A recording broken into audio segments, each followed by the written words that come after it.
প্রিয় ভিউয়ার্স, এই ভিডিওতে আপনারা যে স্টুডিও সেটআপটা দেখতে পাচ্ছেন এটা সম্পূর্ণ এআই দিয়ে তৈরি করা। এই পাশে যে আপনি ল্যাম্পটা দেখতে পাচ্ছেন এটা এআই দিয়ে তৈরি করা, আর এই পাশে যে আপনি প্ল্যান্ট আর বুক সেলফটা দেখতে পাচ্ছেন এটাও এআই দিয়ে তৈরি করা। ইভেন আমার মাথার উপরে যে ফটো গ্যালারিটা আছে এটাও আপনার এআই দিয়ে তৈরি করা। তো প্রিয় ভিউয়ার্স, এই ভিডিওতে আমি আপনাদেরকে দেখিয়ে দিব কিভাবে আপনারা আপনাদের ঘরের সিম্পল একটা দেয়ালের সামনে ভিডিও রেকর্ড করে এমন ইউটিউব স্টুডিও সেটআপ করবেন। আপনারা দেখছেন AR unique tech, it's me Anand. So let's get started. প্রিয় ভিউয়ার্স, ভিডিও রেকর্ড করার সময় অবশ্যই খেয়াল রাখবেন আপনার ক্যারেক্টারের দুই পাশে এবং মাথার উপরে যেন একটা ভালো পরিমাণে স্পেস থাকে, যেন আপনি ইউটিউব স্টুডিও সেটআপ করার সময় আপনি এখানে যে এলিমেন্টগুলো অ্যাড করবেন সেই এলিমেন্টগুলো যেন অ্যাড করতে পারেন। আর যদি স্পেস না থাকে তাহলে কিন্তু আপনি এখানে বিভিন্ন ধরনের এলিমেন্টগুলো আপনি অ্যাড করতে পারবেন না, সমস্যায় পড়বেন। আর অবশ্যই খেয়াল রাখবেন আপনি যখন কথা বলবেন তখন আপনার হাতের নাড়াচাড়া যেন এইটুকু পর্যন্ত সীমাবদ্ধ থাকে, না হলে কিন্তু ভিডিও এডিটিং এর সময় সমস্যায় পড়বেন। আজকের এই ভিডিওতে আমি আপনাদেরকে ইউটিউব স্টুডিও সেটআপের যে টিউটোরিয়ালটা দেখাবো সেটা সম্পূর্ণই কম্পিউটার ব্যবহার করে।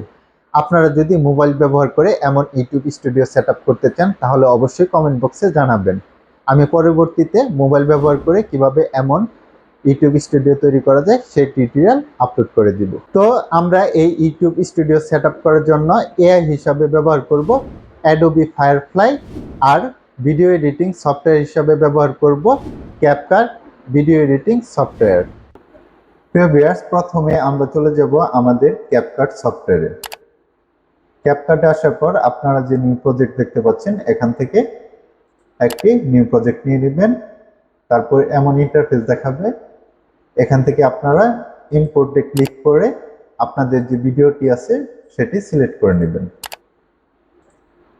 এখন ভিডিওটি এখান থেকে ধরে আপনার টাইমলাইনে ছেড়ে দিবেন। তারপর আপনার ভিডিও থেকে এখান থেকে আপনি একটা ফ্রেম সিলেক্ট করে নেবেন যে ফ্রেমটাতে আপনার হাতটা বেশি এদিক সেদিক আছে। তো আমি এখান থেকে এই ফ্রেমটা সিলেক্ট করে নিচ্ছি। তো এখান থেকে আমি রেশিওটা সিলেক্ট করে নেব 16:9। তারপর আপনি এই 3 ডট আইকন যে আছে উপরে, এই 3 ডট আইকনে ক্লিক করে এক্সপোর্ট স্টিল ফ্রেম এটাতে ক্লিক করবেন। এই ফ্রেমটার একটা স্ক্রিনশট নিয়ে নিলাম আমরা এখান থেকে। তো এখানে আমি নাম দিয়ে দিচ্ছি অ্যাডোবি এডিট। এক্সপোর্ট করে দিলাম। তো আমাদের এই স্টিল ফ্রেমটা কিন্তু স্ক্রিনশটটা কিন্তু এক্সপোর্ট হয়ে গেছে অন্য একটা ফাইলে। তো এখন আমরা চলে যাব আমাদের ক্রোম ব্রাউজারে। ক্রোম ব্রাউজারে আসার পর প্রিয় ভিউয়ার্স, এখানে আপনারা সার্চ বারে লিখবেন অ্যাডোবি ফায়ারফ্লাই। অ্যাডোবি ফায়ারফ্লাই লেখার পর এন্টার করবেন। আপনার সামনে Adobe firefly free generative AI for creatives এই ওয়েবসাইটটা চলে আসবে, এটাতে ক্লিক করবেন। তো এখানে দেখেন তিনটা অপশন আছে রাইট সাইডে, আমার মাউসের যে আইকনটা দেখতে পাচ্ছেন এখানে text to image, generative fill, text effect. আমরা এই যে জেনারেটিভ ফিল যে আছে এটাতে ক্লিক করব। তার উপরে দেখতে পারবেন ট্রাই জেনারেটিভ ফিল, এটাতে ক্লিক করবেন। তো এখানে আপনাকে অবশ্যই আপনার জিমেল দিয়ে একটা অ্যাকাউন্ট ক্রিয়েট করে নিতে হবে, আর যদি অ্যাকাউন্ট থাকে তাহলে লগইন করে নেবেন। তো এখানে আমি জিমেল দিয়ে লগইন করে নিচ্ছি। তো প্রিয় ভিউয়ার্স, লগইন করার পর আপনাদের সামনে এরকম ইন্টারফেস দেখাবে। তো আপনি এই আপলোড ইমেজ যে আছে এটাতে ক্লিক করবেন। ক্লিক করার পর আপনি যে মাত্র স্টিল ফ্রেমটা আপনি স্ক্রিনশটটা এক্সপোর্ট করলেন ক্যাপকাট থেকে, সেই স্ক্রিনশটের ফটোটা আপনি এখানে অ্যাড করে নেবেন। প্রিয় ভিউয়ার্স, এখানে আপনি দেখেন ইনসার্ট নামে একটা অপশন আছে, রিমুভ নামে একটা অপশন, আর একটা হচ্ছে পেন দিয়ে আপনি ছবিটা মুভ করতে পারবেন। আর যে রিমুভ আছে, রিমুভ দিয়ে আপনি এখান থেকে আপনার যে অবজেক্টগুলো আছে, ধরেন আমার এই অবজেক্টটা আমি রিমুভ করব। এটা হচ্ছে আপনার এই রিমুভ অপশন থেকে যদি আপনি এইভাবে সিলেক্ট করে দেন তাহলে আপনার ব্যাকগ্রাউন্ডের পিছনে যে অবজেক্টগুলো থাকবে এগুলো রিমুভ হয়ে যাবে। তারপর আপনি এই যে রিমুভ অপশনে ক্লিক করে দিবেন নিচে, কিছুক্ষণ সময় নেবে। তো প্রিয় ভিউয়ার্স দেখেন এখানে কিন্তু আমার ব্যাকগ্রাউন্ডে কিন্তু সুইচ বোর্ড ছিল, তার ছিল, ঠিক আছে, এগুলো কিন্তু সব রিমুভ হয়ে গেছে, একটা ক্লিন দেয়ালে পরিণত হয়ে গেছে।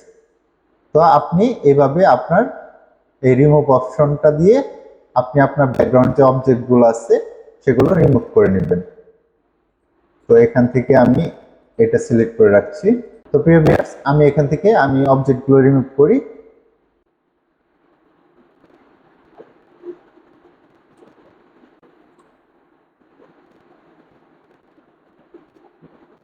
তো প্রিয় ভিউয়ার্স এখানে যে আমাদের ফ্রিজটা ছিল এটা দেখুন এখানে রিমুভ থেকে রিমুভ করে দিচ্ছি, দেখা যাক কি হয়। তো দেখেন এখানে আমাদের অনেকগুলো অপশন আসছে। আপনি সবসময় চেষ্টা করবেন ক্লিন ব্যাকগ্রাউন্ডে আপনার ভিডিওটা মেক করতে। তো প্রিয় ভিউয়ার্স এখন আমরা এই ইনসার্টে ক্লিক করব। ইনসার্টে ক্লিক করে আমরা এই জায়গাটুকু সিলেক্ট করব।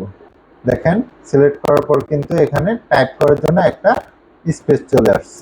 তো আমরা এখানে টাইপ করব স্ট্যান্ড ক্ল্যাম্প লিখে জেনারেট করব। তো আমরা কিন্তু এই ল্যাম্পটা এখানে রাখতে পারি, কিন্তু এটা বেশি চড়া লাগছে, আর একটু ডিপ হলে ভালো। তো প্রিয় ভিউয়ার্স আপনি কিন্তু এখানে এই মোডে ক্লিক করে আপনার এই মোডে ক্লিক করে কিন্তু আরো অনেক অপশন আপনি নিতে পারবেন। তো প্রিয় ভিউয়ার্স আমরা এখান থেকে এই ল্যাম্পটা রেখে দিচ্ছি, এটা আমাদের ব্যাকগ্রাউন্ডের সাথে অনেকটাই মিলে যাচ্ছে এবং আমাদের ভিডিওর সাথে অনেকটা মিলেছে, হোয়াইট কালার। তো আমরা এটা কিপ করে দিব। তো প্রিয় ভিউয়ার্স এখন আমরা যে এই সাইডটুকু আছে এটা সিলেক্ট করব, এখান থেকে এইটুকু সিলেক্ট করব। তো প্রিয় ভিউয়ার্স এইটুকু সিলেক্ট করার পর আমরা এখানে টাইপ করব হোম প্ল্যান্ট, মানে আপনার ঘরের ভিতরে যে গাছগুলো সাজিয়ে রাখে মানুষ সেই গাছগুলো আমরা এখানে এই ফ্রেমে নিয়ে আসতে চাচ্ছি। তো দেখেন এখানে কিছু গাছ চলে আসছে। তো এই অপশনগুলো বাজে লাগছে, তো মোড়ে ক্লিক করব। তো প্রিয় ভিউয়ার্স দেখুন এই গাছটা কিন্তু এই ব্যাকগ্রাউন্ডের সাথে মিল খাচ্ছে, তো আমরা এটা রেখে দিতে পারি। তার জন্য আমরা কিপে ক্লিক করে দিব। তো এখন আমরা এই গাছের উপরে যে জায়গাটুকু আছে এই জায়গাটুকু সিলেক্ট করে নিব। সিলেক্ট করার পর এখানে আমরা টাইপ করব বুক সেল। তো দেখুন প্রিয় ভিউয়ার্স এখানে কিন্তু কিছু অপশন চলে আসছে। তো এখান থেকে কিন্তু আমাদের এই অপশনটা কিন্তু ভালো লাগছে, ব্যাকগ্রাউন্ডের সাথে মিল খাচ্ছে। তো এটা আমরা কিপে ক্লিক করে রেখে দিব। তো এরপর আমরা আমাদের মাথার উপরে যে জায়গাটুকু আছে এই জায়গাটুকু সিলেক্ট করে নিব। সিলেক্ট করার পর আমাদের টাইপ বারে লিখব ফটো সেল। তো প্রিয় ভিউয়ার্স এখানে আপনারা দেখতে পাচ্ছেন আমার অ্যাডোবিটা কিন্তু কাজ করছে না, কারণ অ্যাডোবির ক্রেডিট শেষ হয়ে গেছে। আপনাদের বলে রাখি অ্যাডোবি ফায়ারফ্লাই ফ্রি, কিন্তু প্রতিটা জিমেল অ্যাকাউন্টের জন্য 18 বা 26 ক্রেডিট থাকে, যেটা শেষ হয়ে গেলে আপনি আর এখান থেকে ফ্রি এডিট করতে পারবেন না। এর জন্য আপনাকে নতুন আরেকটি জিমেল দিয়ে অ্যাকাউন্ট ক্রিয়েট করে নিতে হবে। তাই আপনারা বুঝে শুনে ছবিটা এডিট করবেন, যাতে করে ওই ক্রেডিটগুলোর মধ্যে থেকে একটা ছবি আপনি এডিট করে ফেলতে পারেন। তো প্রিয় ভিউয়ার্স এখানে আপনারা যে ছবিটি দেখতে পাচ্ছেন এটা আমি আরেকটা জিমেল অ্যাকাউন্ট দিয়ে অ্যাডোবির অ্যাকাউন্ট ক্রিয়েট করে এডিট করে নিয়েছি। তো এই এডিটিং প্রসেসটা আমি আপনাদের দেখাতে পারলাম না, কারণ ভিডিওটা অনেক লম্বা হয়ে যাবে। তো প্রসেসটা হচ্ছে আপনার সেম, আপনি আপনার ইচ্ছে মতো ডিসক্রিপশনে এলিমেন্টের নাম লিখে আপনি আপনার ব্যাকগ্রাউন্ডে অ্যাড করে নিতে পারবেন। আপনি যে উপরে ফটো সেলফটা দেখছেন সেটা কিন্তু আমাদের ওই ভিডিওতে ক্রেডিট শেষ হওয়ার জন্য আমরা অ্যাড করতে পারিনি। এখানে দেখুন ওই ফটো সেলফটি কিন্তু চলে আসছে, এই ছবিতে আমরা এডিট করে নিয়েছি। তো আপনি আপনার ইচ্ছে মতো আপনি যে কোনো এলিমেন্ট আপনি আপনার ব্যাকগ্রাউন্ডে অ্যাড করে নেবেন, স্টুডিওটা আপনার ইচ্ছে মতো মন মতো সাজিয়ে নেবেন। প্রসেসিংটা আপনার সেম থাকবে, আপনি সেমভাবে কাজগুলো করলে আপনার স্টুডিওটা সুন্দরভাবে এডিট হবে। আপনাদের এডিট করা শেষ হয়ে গেলে উপরে যে ডাউনলোড অপশন দেখছেন এই ডাউনলোড অপশনে ক্লিক করবেন। আপনি এখানে নিচে দেখতে পারবেন যে কন্টিনিউ নামে একটা অপশন আছে, এই কন্টিনিউ অপশনে ক্লিক করে দিবেন। তো কন্টিনিউ ক্লিক করলে আমাদের ফটোটা গ্যালারিতে সেভ হয়ে যাবে। তো এখন আমরা চলে যাব ক্যাপকাটে। ক্যাপকাটে আসার পর আপনি ইনপুট করে আপনি যে ফায়ারফ্লাই থেকে ফটোটা এডিটিং করলেন সেটা এখান থেকে সিলেক্ট করে নেবেন। ইনপুট করার পর আপনি এখান থেকে জাস্ট এটাকে ধরে টাইমলাইনে নিয়ে এসে আপনাদের ভিডিওর শেষ পর্যন্ত টেনে সমান করে দিবেন। তারপর আপনারা এখানে রাইট সাইডে দেখবেন যে মার্কস অপশন আছে, এই মার্কস অপশনে ক্লিক করবেন।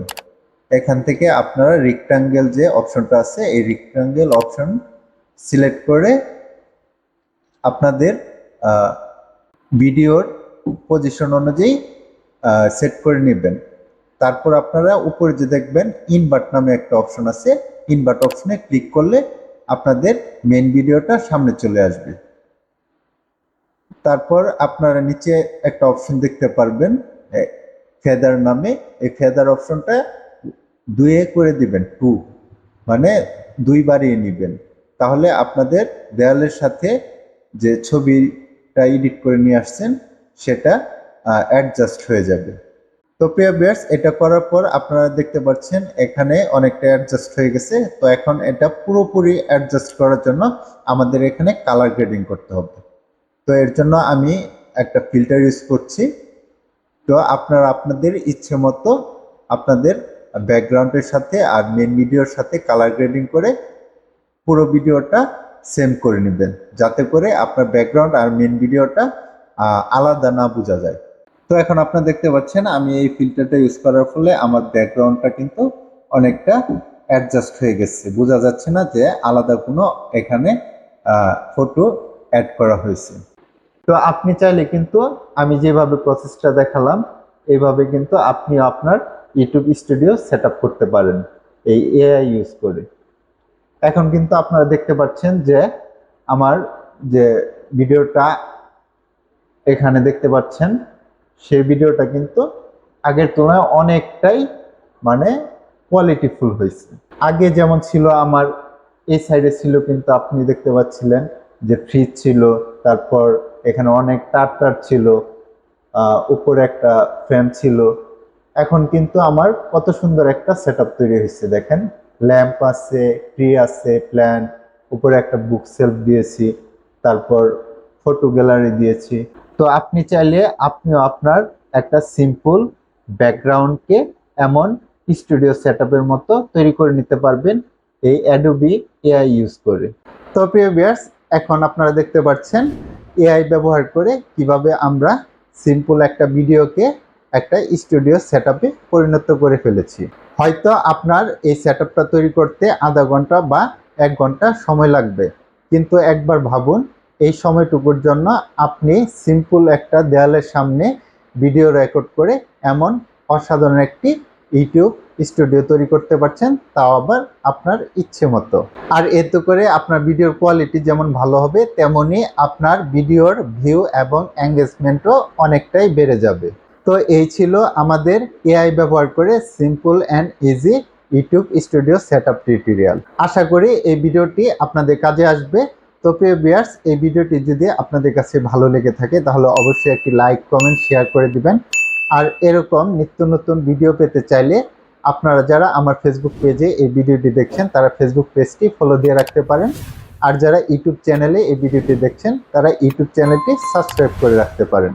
সবাইকে ধন্যবাদ জানিয়ে আজকের মতো বিদায় নিচ্ছি। আল্লাহ হাফেজ।